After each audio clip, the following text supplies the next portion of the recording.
Okay, so today is Saturday, 1st of October, 2022.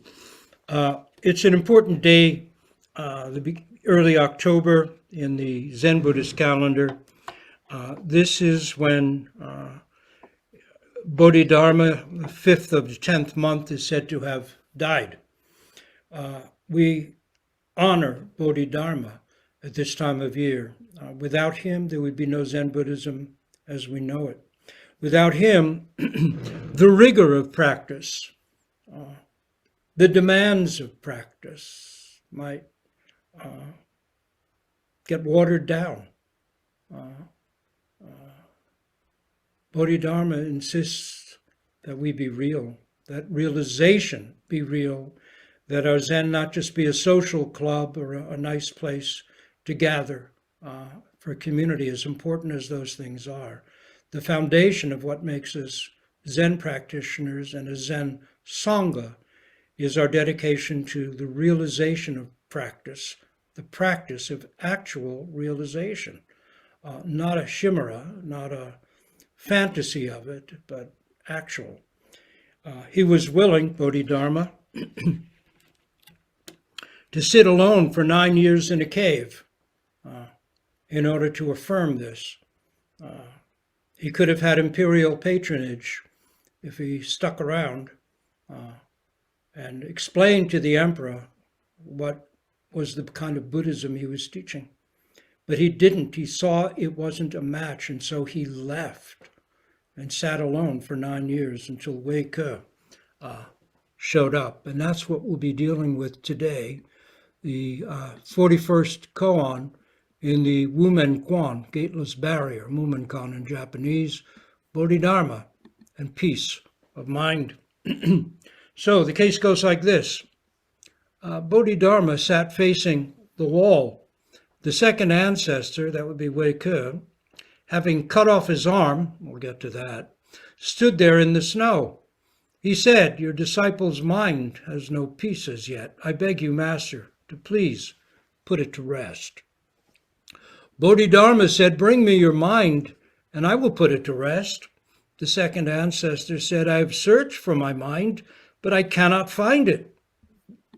Bodhidharma said, "Then I have completely put it to rest for you." Wumen's commentary. The broken-toothed old foreigner proudly came over 100,000 miles across the sea. This was like raising waves where there was no wind. Bodhidharma could only enlighten one disciple, and even he was a cripple. Well, Shangsan Lang does not know 4 words. Wumen's verse, coming from the west and directly pointing. This great affair was caused by the transmission. The troublemakers who created the stir in Zen circles are, after all, these two. So a note, Wei Ke, Eka in Japanese, would be the second ancestor. He was a monk at the time. We'll get into that.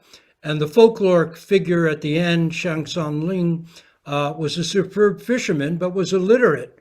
Wu Men, who compiled and put together the Wumen Kwan, Gateless Barrier, is calling our attention to the fact that though he knew no words, no abstractions, no concepts, he was a superb fisherman. It did not limit him in any way. So 1,500 years ago, the Buddhist teacher Bodhidharma, an ex-Indian prince, at an advanced age, is said to have made the dangerous journey over the seas from southern India to China, directly pointing to mind itself without dependence on special words or special holy texts. Holy texts have created so much damage in this world. He opened the gateless gate of Zen. Bodhidharma's 4 principles are a special transmission outside sutras, no dependence on words and phrases, directly pointing to the human mind, seeing into one's nature, and attaining Buddhahood. This differed from other schools of Buddhist practice in China at the time. Rather than adding good things like wisdom and compassion and knowledge to us, Bodhidharma, Zen, took everything away to help us realize the mind of wisdom and compassion we already have. Yet, about this, Wu Men wrote, because this was in case 7, Jiao Chu's wash your bowl, because it is so very close. It takes so long to realize. Zen is really very simple, but that doesn't mean it is easy. Leonard Cohen has a line in a song that goes, "They say it's empty, but that doesn't mean it's light." Bodhidharma and Wei Ke demonstrate how this actually goes, the simplicity that is not easy. Real peace begins with a recognition of unpeace. Starting to sit, we may be dismayed to see how jumpy, inattentive, scattered, and self-absorbed our minds actually are. How unpeaceful. Yet we have faith that there is something more. Roshi Kapleau used to say, a Zen Buddhist really needs only one article of faith or belief, namely, that the Buddha was not a fool and was not a liar. When upon his great enlightenment he exclaimed, "Wonder of wonders," and he himself was astonished, he exclaimed this spontaneously, "Wonder of wonders! All beings are already Buddha. Only our self-centered delusions prevent our attesting to this." Roshi Kapleau would add that once we accept that he wasn't a fool and he wasn't a liar when he said this, we are driven to find out what he was talking about. After all beings includes me. But how can I be a Buddha? And how can people whose behavior and beliefs I find abhorrent be Buddhas? What did he mean? He keeps us going when what we initially find is unpeace, unrest. Like a person who puts down their keys and a moment later reaches for them knowing they're right there, only to discover they're not. Or like Enyadatta looking for her head, we'll get to that in a minute. We may start off in Zen reaching for the wisdom, harmony, and fundamental peace we've been assured is there. And then, after a nice start, gosh, it's great to sit and just let things go, we may begin to realize that we haven't actually found what we thought we had. Where is my peace, we wonder? Where is my wisdom, my courage, my compassion? Where is this Buddha nature? Where is the real me? In time, as we age, as life experiences pile up, as impermanence becomes clear, philosophical or academic questions become startlingly personal ones. This is the awakening of actual wisdom, the awakening of faith, which is the awakening of real questioning into the nature of our own life. The blinders are stripped away, and we ourselves are the Buddha leaving home. We ourselves are Wei Ke standing in the snow outside Bodhidharma's cave, our minds not at peace, but earnestly seeking peace nonetheless. The story of Enyadatta, which I just referred to, originally appears in a sutra. In the 3 pillars of Zen, it goes like this. A beautiful woman named Enyadatta looked in the mirror and one day saw no head on her shoulders. Why she didn't see it, we're not told. She panicked. She ran around crying, "My head is gone. Where's my head?" Her friends tell her, "It's where it's always been, on your shoulders." But she couldn't see it, and she couldn't believe them. So to keep her from hurting herself, they tied her up, which is likened to starting to sit in Zazen. Then, eventually, someone hit her on the head to make the point, "Your head is right here," which is likened to hearing teisho and coming to Doksan. With that, she cried out, "Aha, here's my head!" Overjoyed, she now ran around again, this time yelling, "I have a head! I have a head!" This is Kensho, the joy of finding what's never been gone. It can be so very slight, given the complexities of our times, is that its only marker may be the teacher starting you on checking questions in Doksan. But in time, if you keep going, you will realize that something tiny has nevertheless opened a shift, You live differently. You live better. In time, Enyaddata settled down to begin an ordinary life as a person with a head on her shoulders. Nothing special, and yet, what a difference it made. This wonderful metaphor for the whole path of Zen practice is like a condensed series of ox-herding pictures in a nutshell. Doubt is faith in action. Faith is the ground of doubt. This is not mere skepticism. Zen isn't going to help us to avoid difficult questions. Rather, if we want peace, we must plunge into the questions that disturb us most. Why is there injustice? Why is there greed and evil? Why are there wars and climate destruction? Why misogyny, cruelty, racism? Why is there suffering? Why is there even birth and death? Specifically, why was I born? Why am I here? And why must I inevitably age and die? Why am I bound and limited when deep down in my innermost being there is something vastly wide and open? Hamlet knew it. I could be bound in a nutshell and count myself king of infinite space, but I have bad dreams. I have bad dreams. The world of samsara, of duality, isolation, of greed, anger, and ongoing hatreds is our collective bad dream. What is beyond that dream? Or rather, what is its source? What is there before it even begins? Wake, as a Buddhist monk, had read and studied, meditated and chanted, yet he was honest enough to acknowledge that his mind was not at peace, not at the core.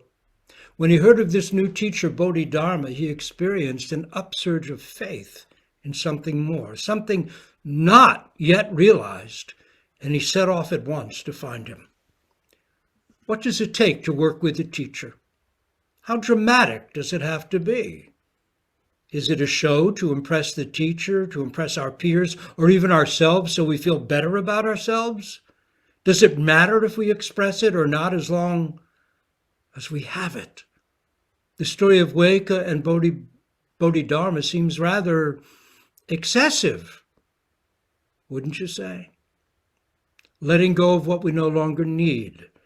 Setting time aside for zazen, teisho, doksan, zazenkai, ceremony, and sesshin is cutting off an arm.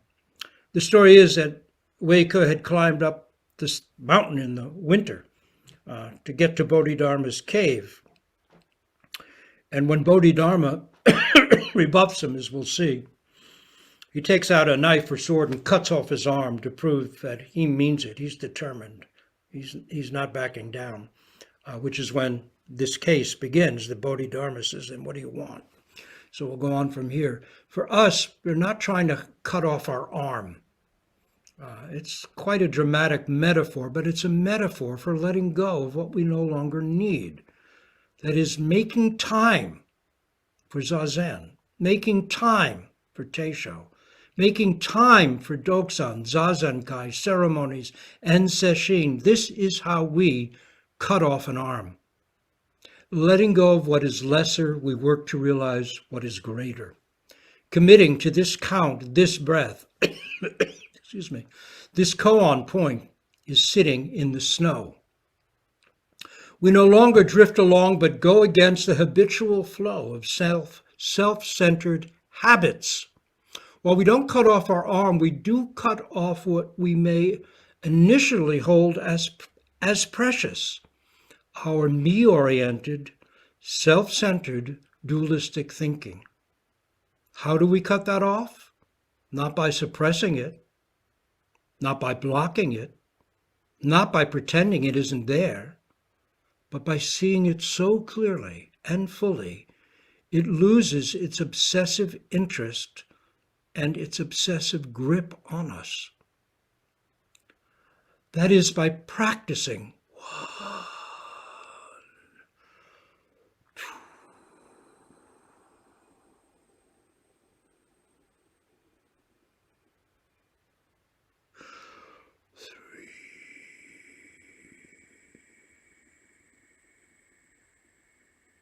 by fully sitting, by absorbing ourselves in mu or other koans until our mind falls away and wind, rain, stars, moon, dust, street noises walk freely in. Such change requires effort. Practicing sincerely opens us to intimacy with raindrops and falling leaves, with painful things and happy things, with angry and joyous faces, with trees, crows, and cats. The vaccinated waning of COVID's death threat offers a new challenge.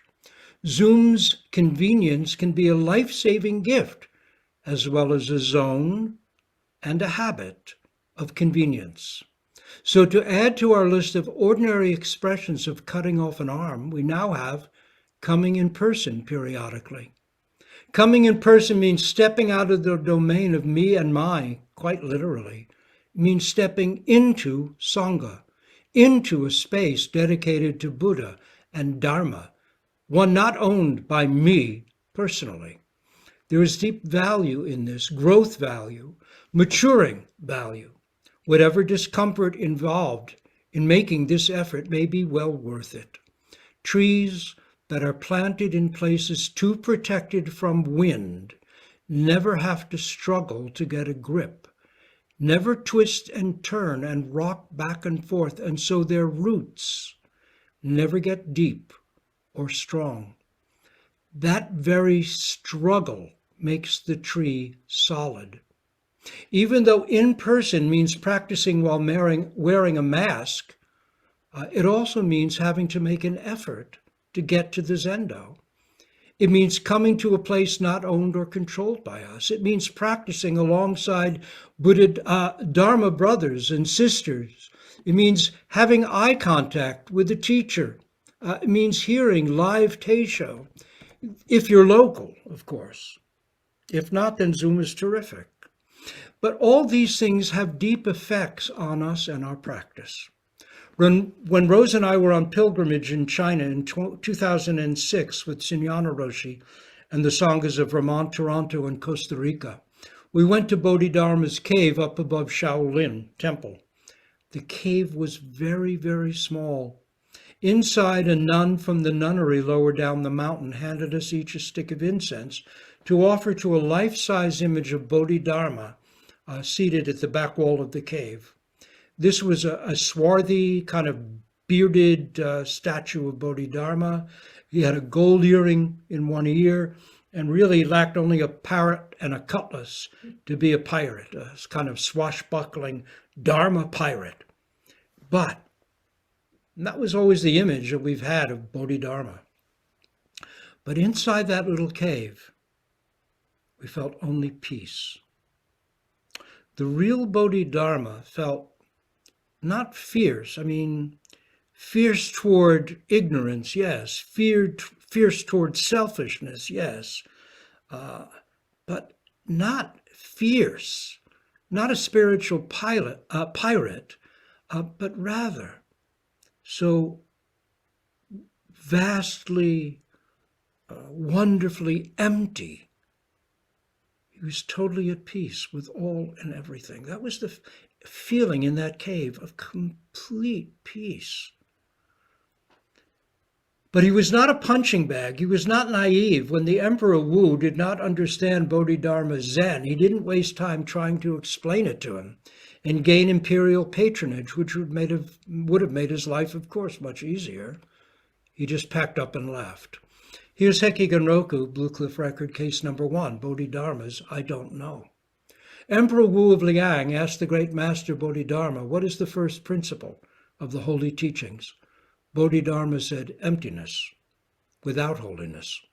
The emperor said, who is standing before me? In other words, you're a holy man, aren't you? So if there's no holiness, then who are you? Bodhidharma replied, I don't know. The emperor did not understand. Thereupon Bodhidharma crossed the Yangtze River and came to the kingdom of Wei. Bodhidharma's I don't know echoes through the centuries. He was not puzzled. He was not saying, duh. And he wasn't saying, gosh, I'm not sure. I better go meditate some more and find out.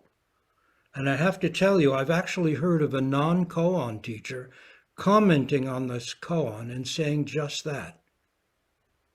Complete misunderstanding. What was he saying when he said, I don't know? Times have changed.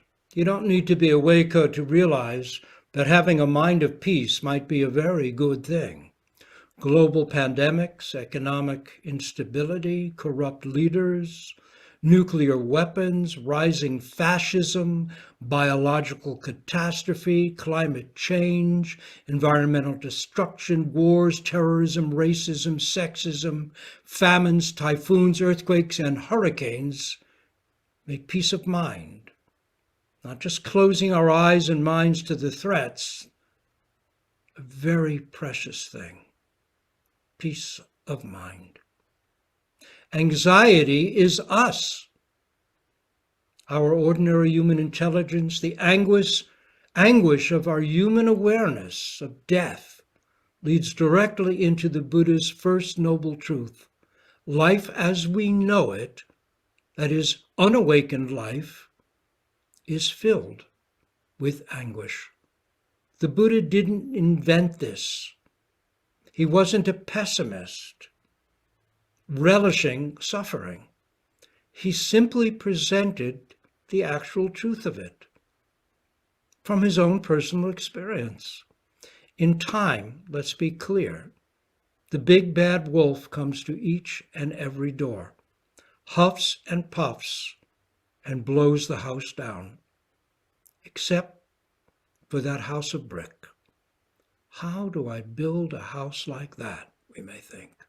What is its secret? Why can't it be blown down? And so our search begins. Bodhidharma radically changed the Buddhism of his time, returning it to the elegant reality of the Buddha, who 1,000 years earlier had been absolutely clear. An actual practice of realization was the point, not getting something for myself, but transforming the isolated self through insight. Empowerment doesn't come from getting what I want. There is always the next want and the next. Empowerment comes from seeing through, awakening from the wanting self that so binds us. Bodhidharma and Waika put all that back on the table. It was no longer about study, or about amassing learning, or about gaining merit. Mind must be realized, awoken to, but by whom? Who realizes what?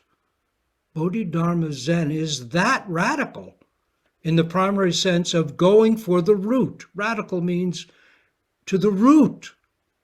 He was presenting the Buddha's profound realization 1,000 years after the fact. Bodhidharma makes the way of the Buddha eminently practical and real. He moved Buddhism from philosophy to practice realization, proclaiming anew we don't need to add a thing.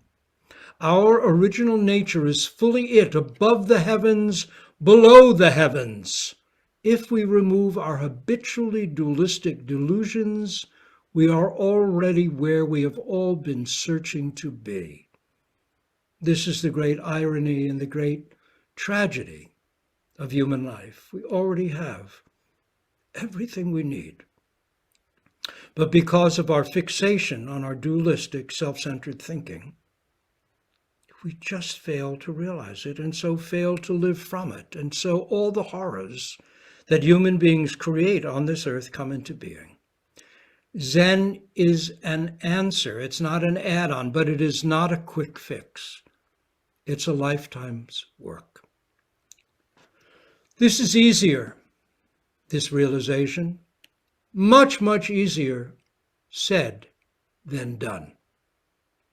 The core delusion of habitual duality of me in here and everyone else and everything else out there forms the linchpin of our personal solar systems, turning on the unconscious belief that we are the sun, and all others, like so many planets, revolve around us. Of course, life itself, in hundreds of ways, large and small, helps us to know that this is not so. And because it isn't true, our little solar system, no matter how we work at refining it and polishing it, never spins quite true. The Buddhist term for suffering is dukkha. It really describes the sound, the groaning and grinding of a wheel not spinning smoothly on its axle. That groaning, grinding sound is the sound of our own lack of peace. It is the sound of war, climate destruction, and racism. The sound of waking up at 3 a.m., anxious about our death, about the state of our world, about the lives of our friends and our children and our families. To help us find real peace, Bodhidharma compassionately demands that we get radical, go to the root, that in short, we practice realization and let all else, while we're sitting, fall away.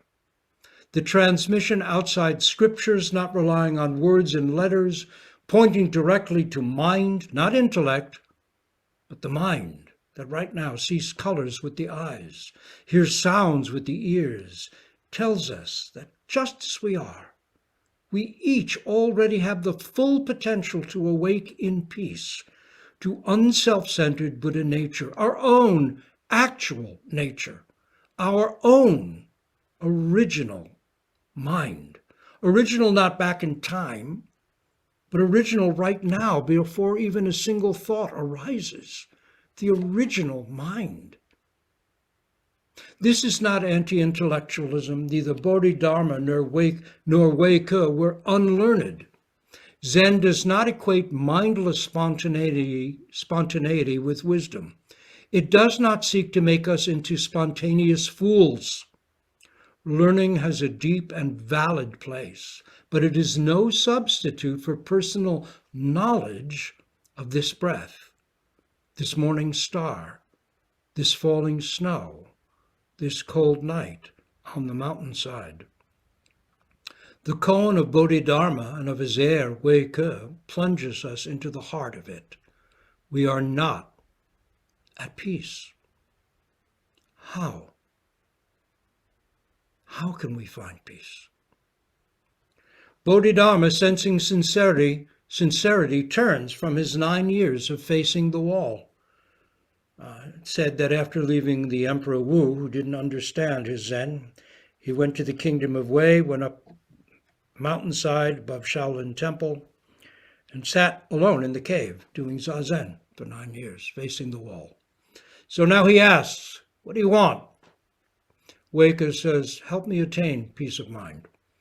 Bodhidharma first answers, how can you, with your shallow mind and weak will, your lack of dedication and determination, ever hope to attain the lofty way of the Buddhas and ancestors? Wei-Ke then takes out the sword and cuts off his arm. This may be legend built on reality. It said that Wei-Ke may have been set upon by bandits earlier and his arm was damaged and eventually amputated. But it becomes part of this graphic demonstration of sincerity. It's built on perhaps fact, but it didn't happen like that. Even then, after he's cut off his arm, Bodhidharma does not offer reassurance. He doesn't say, okay, relax. You have Buddha nature. Now just work hard and you will awaken to it. He doesn't say, study this text and you will find peace of mind. He doesn't put it off somewhere in the future. If you keep doing this, eventually you'll get it. No. The moment of full practice realization is right now. Right now. Bring me your troubled mind and I'll give it peace. Let's not wait. Right now. Wei-Ke thinks, home free, I've come to the right place. All I have to do is bring forth this mind that's causing me so much pain, and this guy is going to put it Bring it to peace. Give me rest. But no teacher, not even the Buddha, not even Bodhidharma, can give us our own peace. All a teacher can do is help us find it, see it, live it for ourselves, if we are willing to do the work. Rather than giving us goodies, Zen teachers strip away whatever's no longer needed. They keep us from selling ourselves short. The process can be uncomfortable, and yet, how liberating. Weike, at the time of this incident, was middle-aged and had practiced Buddhism for some time. He'd studied texts, sat in meditation, given up attachments. His determination to find real peace makes him the archetypal Zen student. The path of practice realization is not a stroll in sunshine. While there are wonderfully fulfilling moments, we too must endure our cold, dark, and lonely nights and find our way to grow with and through them.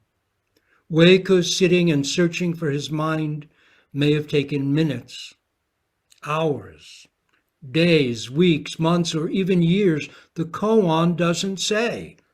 It wasn't just he went, oh, I can't find my mind. He searched for his mind. He did zazen. Who is hearing? Who sees colors with the eyes? Who thinks thoughts with the brain? Who digests food with the guts?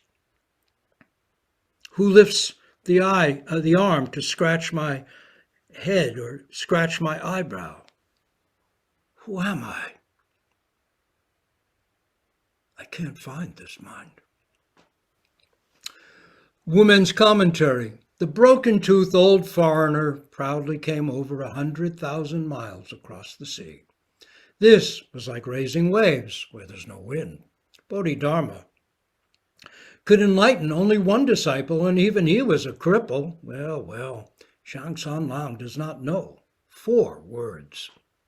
Woman's language here is pure Zen, cutting away our attachment to even these lofty beings. It is deeply ironic. Woman calls Bodhidharma broken-toothed, removing his saintly halo and simultaneously burnishing his legend. You see, Buddhist teachers in China at the time were jealous of the new teacher's teaching, Bodhidharma, when he came from southern India. Caused quite a stir. And the teachers already in place teaching the kind of Buddhism that was available at the time were jealous. And they're said to have poisoned Bodhidharma, trying to kill him.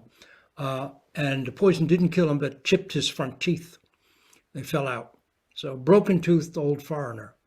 Raising waves where there's no wind is Wu Men's version of why did he bother to make such a big deal over nothing? It's our own mind he's talking about. Isn't this gouging wounds in healthy flesh? I mean, what's the big deal? It's your own mind. Why make such a big thing about it? In short, if we already have it, why go on so dramatically about it? Finally, Weike is ironically a cripple because he had only one arm, and also because he couldn't even find his own mind. What a loser. By the way, so I mentioned about the arm may have been chopped off by bandits. Anyway, Xian San Lang, a fisherman in Chinese folklore, was illiterate. He knew nothing about words and text, but yet he still caught plenty of fish. In other words, attachment to words and letters will not resolve our life doubts or our religious quest. But illiteracy is not the point. It's not like, become illiterate and then you'll be better off. Not at all. Crass stupidity is not the point. Far from it.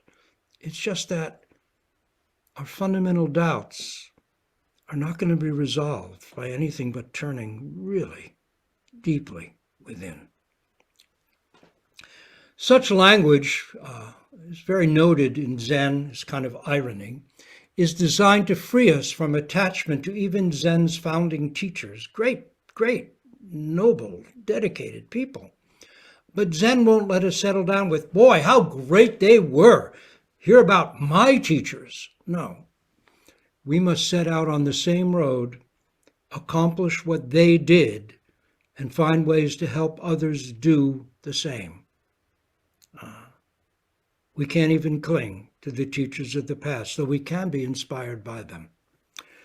As our Jukai ceremony, the receiving the precept ceremony, says, the Buddhas and Bodhisattvas of the past were like us, and we will in the future become Buddhas and Bodhisattvas. The Japanese haiku poet Basho wrote, I don't seek to imitate the people of the past. I seek what they sought. I seek what they sought. That is the point of the ironic language we find in Zen. Unfortunately, such ironic language can be deeply misunderstood. People can imitate it without understanding, thinking that's Zen. Be harsh, be Zenny. No. So, now, some old teachers in the past did use harsh methods, but most disciplines back then were taught through very demanding, mentally and physically demanding apprenticeships. So Zen was not unusual when you look at other crafts and trades and the way they were being taught. Yet even way back, great teachers like Zhao Chu and many others were not harsh at all. Today I think fondly of Aiken Roshi. There was nothing remotely harsh about him. Yet he was nonetheless exacting as regards the Dharma, about koan points in the Doksan room, as well as about ethical behavior in life. He also made clear his distaste for indulgent, self-guided spiritual practice. The archetype of rigor presented by Bodhidharma and Wei Ke is accurate. All genuine spiritual practice demands courage, commitment, compassion, perseverance. While Zen practice can be challenging and at times, given our busy lives, inconvenient, it is transformative. Working sincerely to accomplish something meaningful changes us. An old Zen saying goes, to accomplish a certain goal, you must become a certain person. But once you've become such a person, you no longer need to attain that goal. Let me repeat that. To accomplish a certain goal, you must become a certain person. But once you have become such a person, you may no longer need to attain that goal. When Wei Ke was a teacher himself, later on, he wandered among the fish seller stalls, the tea stands, and wine shops of his time, hanging out with all sorts of people. When he was upbraided for this by establishment types, who said, you're a man of wisdom, a man of learning. Why are you hanging out with these lowlifes? He answered, one translation rather quaintly puts it like this, I do it for the sake of my own soul. Or we might say, I do it to mature my own practice realization. I do it to help all beings. It was his way. Now, get this. In time, Wei Ke was murdered by the local governor for preaching this radical, new Zen Buddhism. Legend says that his body floated upstream and came to rest at what came to be known as the second ancestor's village. The entire community, even today, knows and is dedicated to the story and teaching of Wei Ke and Bodhidharma. Rose and I, along with Sunyana Roshi and her Sanghas, visited there in 2006. We were the first Westerners to arrive there. The whole village came out dressed in Buddhist robes that had been hidden during the Cultural Revolution. It was like walking into an old tale and seeing a legend come to life. Wu Men's verse, coming from the West and directly pointing. This great affair was caused by the transmission. The troublemakers who created the stir in Zen circles are, after all, these two. Coming from the West, Bodhidharma, of course, came from the west of China, came from southern India to get to China.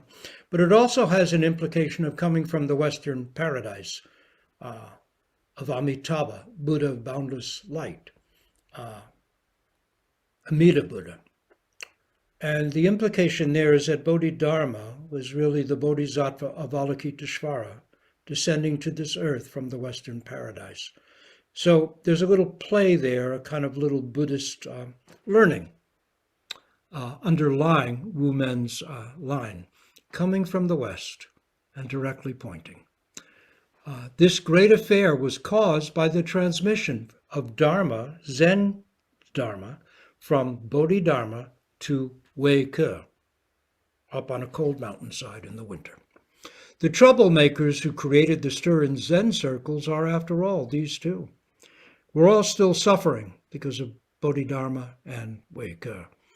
We have no peace because they bring this case before us and say, how will you resolve it? They've created a stir that comes down from about the year 500, when this is said to have occurred, to us today. Over 1,500 years, it's been causing problems for anyone who's entered the circle of Zen.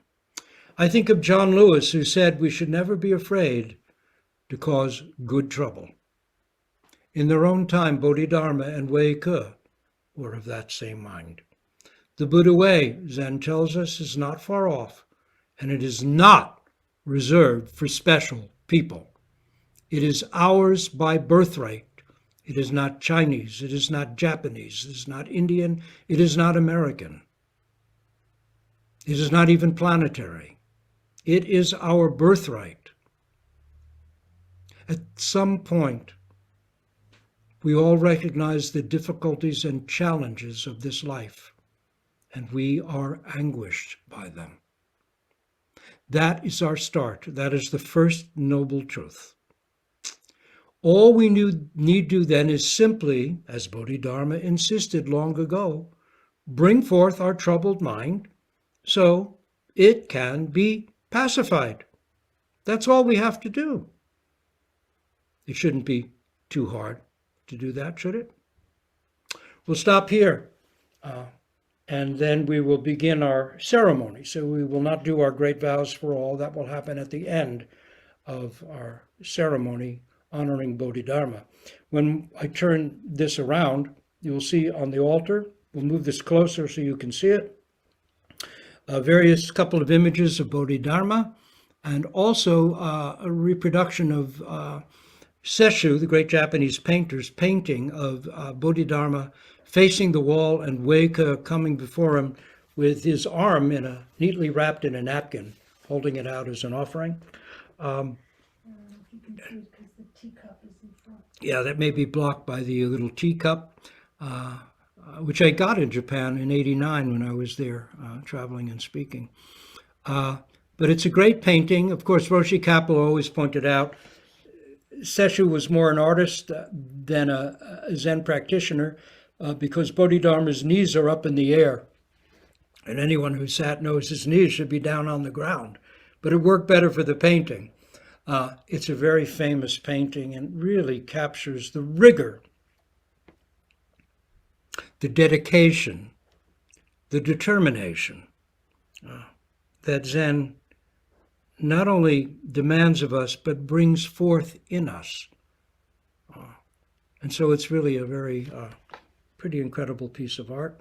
There's also a carving of Bodhidharma out of a kind of tree root, which we've had connected with the Zendo for many years. So let me turn this around and move this up, and we'll start our little ceremony.